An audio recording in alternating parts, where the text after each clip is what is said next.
गलाघाट जिल्लानि रायजो राजाफ्रा साहित्य एकाडेमि बान्था मोनगिरि गेदेमा प्रफेसर सुरत नार्जारीजों सावरायो। थुनलाइनि फोथाराव हाबा मावनानै साहित्य एकाडेमि बान्था मोननो हानाय गेदेमा प्रफेसर सुरत नार्जारीयाबो सासे। समाज फोसाबनाय थुनलाइ सुजुनायाव प्रफेसर सुरत नार्जारीया लाइमोन समनिफ्रायनो गोख्रोङै हाबा मावबोदों। हाबा मावबोयै गेदेमा प्रफेसर सुरत नार्जारीया मिथिसार जानाय बयनिबो आंगो जानो हमबाय। बेबादिनो थांनाय सानखालि साहित्य एकाडेमि बान्था आरजिनो हानाय प्रफेसर सुरत नार्जारीया गलाघाट जिल्लायाव दावबायहैदों। दावबायहैनायजों लोगोसे गलाघाट जिल्ला इउरियामघाट जयन्तीपुर रंजाली नगरनि गंसे नयंआव ओनसोलनि रायजो मेलेमजिबिफोरजों आंगोआरि सावरायनाय जायो। ओनसोलनि गुनगोनां सुबुंफोरजों आंगोआरि सावरायनो मोननानै प्रफेसर सुरत नार्जारीया जोबोद गोजोननायखौ फोरमायो। मख'जाथावदि बे सावरायनाय हाबाफारियावनो माखासे मेलेमजिबिफोरजों लोगोसे एबसुनि बारग' लोगो गाहाय नेहाथारि कास्तम बसुमतारियाबो बाहागो लायो। आच्छा जोबोर गोजोननाय मोनबाय। आङो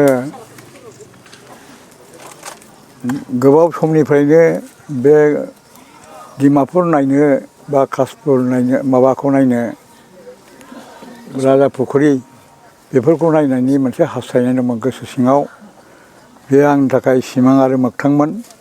दिनै मोगथां जाबाय आरो बेयाव फैनानै आङो बे एलेकानि रायजो राजा आरो दैदेनगिरिफोरखौ लोगो मोननानै बिथांमोनजों सावरायनानै आरो बेबादिनो मोगा मोगि माखासे बाथ्रा सावरायनो मोननानै गोसोखौ आरो रासिन गोजोनग्लायनाय मोनदों।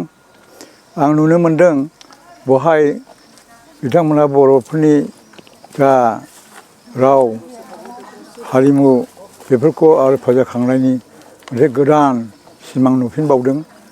बेयाव सानो आङो बर' राजाफोरनि बर' जोंनि आबै आबौफोरनि मोनसे थुलुंगानायानो सिंजों सिं बार बोहैनानै दं होननानै आं मोनदांदों। आं खुसि जादों जे बेखौ जे सिमांमोन बे मोगथां जागोन।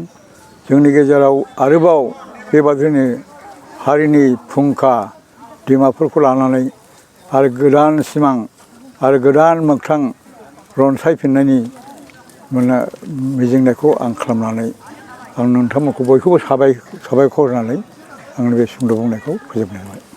मोनसे फोसावथाय क'क्राझार जिल्लानि सिङाव थानाय दा रियेलिटी पाब्लिक स्कुलाव पाब्लिक रिलेशन अफिसारनि गोनांथि जादों।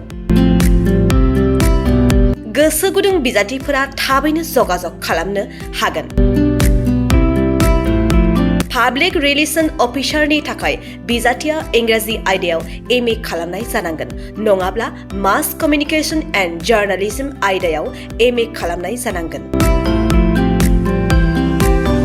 बिनि थाखाय जेबो एक्सपिरियेन्सनि गोनांथि गैया।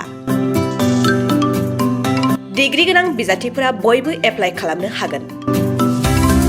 दान बान्थाखौ 15,000निफ्राय 20,000सिम होनाय जागोन।